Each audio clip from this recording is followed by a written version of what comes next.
Selamat pagi teman-teman, perkenalkan nama saya Muhammad Jalaul. Saya dari kelompok 1. Pada pagi hari ini, saya akan menjelaskan mengenai peran kelompok peranakan bagi kebangsaan di Indonesia. Ada dua tokoh yang akan saya jelaskan pada pagi hari ini. Yang pertama ya Lim Kon Hian, dan yang kedua ialah A.R. Baswedan.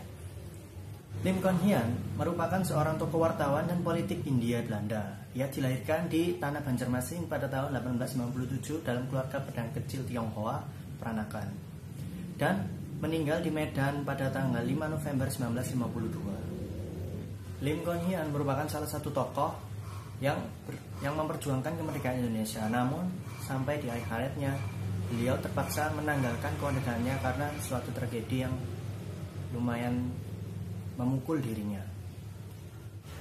Partisipasi Lim Kon Hian pada masa awal kemerdekaan. Beliau dikenal sebagai seorang wartawan. Dalam perjalanan karirnya sebelum menjadi wartawan, pada mulanya dia merupakan pekerja minyak di daerah Balikpapan. Namun karena ia tidak betah menjadi pegawai kantoran, akhirnya dia menjadi seorang wartawan. Kiprahnya sebagai seorang wartawan pun beragam. Ia pernah menjadi editor di sejumlah majalah Tionghoa pada saat itu. Misalnya, Chon Ji-ho pada tahun 1915 sampai 1916, So Limpo pada tahun 1917, dan Sinar Sumatera pada tahun 1918 sampai 1921, serta menjadi salah satu wartawan juga pada Pewarta Surabaya pada tahun 1921 sampai 1925. Di sela karirnya dia sebagai seorang wartawan lah, Lim menanggalkan nasionalisme Tionghoanya dan mendapat nasionalisme Indonesia sejak era 1920-an.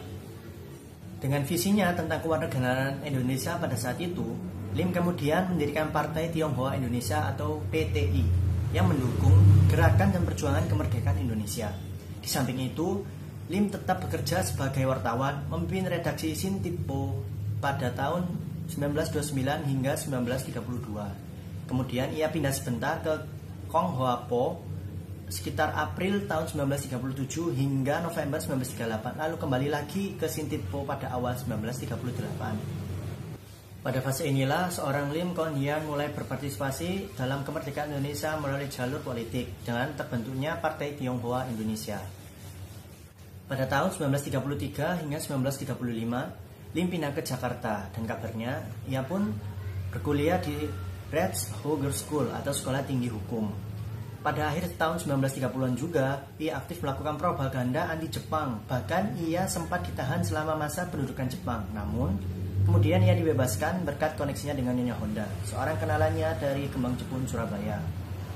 Serta kemudian pada tahun 1945, ketika pemerintahan Jepang membentuk BPUPKI atau Badan Penyelidik Usaha Persiapan Kemerdekaan Indonesia yang dipimpin oleh Soekarno dan Hatta, Lim dipilih menjadi salah seorang anggotanya. Pada 1947, Lim Kon Hian ikut serta sebagai salah seorang anggota delegasi Republik Indonesia dalam perundingan Renville. Di masa kependudukan Jepang, sekitar tahun 1942 hingga 1945, Lim masuk ke dalam anggota BPUPKI.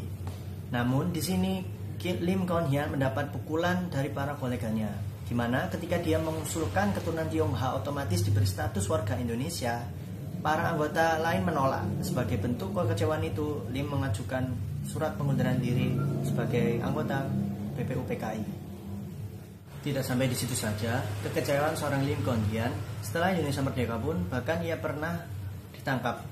Ketika Perdana Menteri Sukiman melakukan razia, Lim Kon Hian ditangkap dengan tuduhan simpatisasi komunis. Pada tanggal 16 Agustus 1951, dia dipenjara di Cipinang tanpa diadili dan baru dibebaskan pada 29 Oktober 1951 dengan keadaan sudah sakit.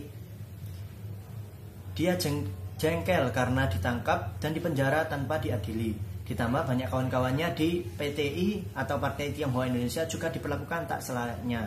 Negeri yang ia ikut perjuangkan berdarah-darah tak mau mengakuinya. Hingga pada puncaknya, Lim Kon Hian lalu meminta bantuan kepada kawan dekatnya, yaitu Menteri Luar Negeri pada saat itu, Ahmad Subarjo.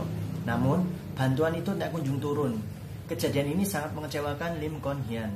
Ditambah dengan pengaruh perkembangan dan perubahan di Tiongkok, akhirnya Lim Kon Hian memutuskan untuk menanggalkan kewarganegaraan Indonesianya. Kemudian ia meninggal pada 1952 di Medan sebagai orang asing.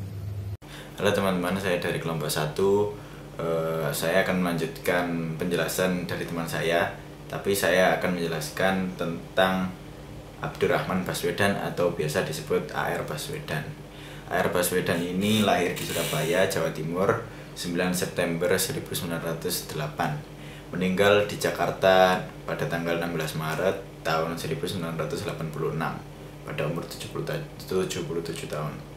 A.R. Baswedan adalah seorang pahlawan nasional. Semasa hidupnya dia dikenal sebagai seorang nasionalis, jurnalis, pejuang kemerdekaan Indonesia, diplomat, mubalik, dan juga sastrawan Indonesia. Tapi pekerjaan utama A.R. Baswedan adalah menjadi seorang jurnalis. Apa hubungannya A.R. Baswedan dengan Lim Kun Hyun? Lim Kun Hyun adalah mentor A.R. Baswedan dalam dunia jurnalistik tahun 1930-an. Keduanya pernah tampil di antara bapak-bapak bangsa. Kedua tokoh ini memiliki filosofi yang sama, yaitu lupakan itu daratan Cina, lupakan itu Hadramaut, tanah airmu bukan di sana tapi di sini, di Indonesia. Itu filosofi keduanya. A.R. Baswedan suka menerjang segala jenis rintangan yang dinilainya tidak rasional, apalagi jika itu menghambat proses keindonesiaan. Sama halnya dengan Lim Kun Hyun, A.R. Baswedan juga menentang etnis Arab yang berada di Indonesia yang tidak mau mengakui Indonesia sebagai tanah airnya. Jadi usaha Lim Kun Hyun ini ditempuh melalui jalur jurnalistik. Pada tahun 1932 A.R. Baswedan mendaftarkan diri sebagai anggota dari Sintitpo Surabaya yang pada saat itu dipimpin oleh Lim Kun Hyun. Nah, di situ A.R. Baswedan diterima sebagai jurnalis dari Sintitpo, dan di situ pertama kali Lim Kun Hyun dan A.R. Baswedan bertemu. Nah, melalui Sintitpo ini A.R. Baswedan menyatakan perang terbuka pada golongan Arabita yang tetap setia kepada Yaman sebagai tanah airnya. Di Semarang pada 4 Oktober 1934 melalui Kongres Persatuan Arab Indonesia atau PAI, A.R. Baswedan dan pendukungnya mengucapkan Sumpah Pemuda keturunan Arab tentang Indonesia sebagai bangsa dan tanah airnya yang wajib dibela. PAI kemudian menjelma menjadi Partai Arab Indonesia. Pada akhir hayatnya, A.R. Baswedan menyelesaikan naskah autobiografinya di Jakarta pada akhir bulan Februari 1986. Sekitar 2 minggu kemudian, kondisi kesehatan A.R. Baswedan terus menurun dan akhirnya meninggal. A.R. Baswedan dimakamkan di TPU Tanah Kusir berdampingan dengan para pejuang Indonesia yang menolak dimakamkan di makam pahlawan.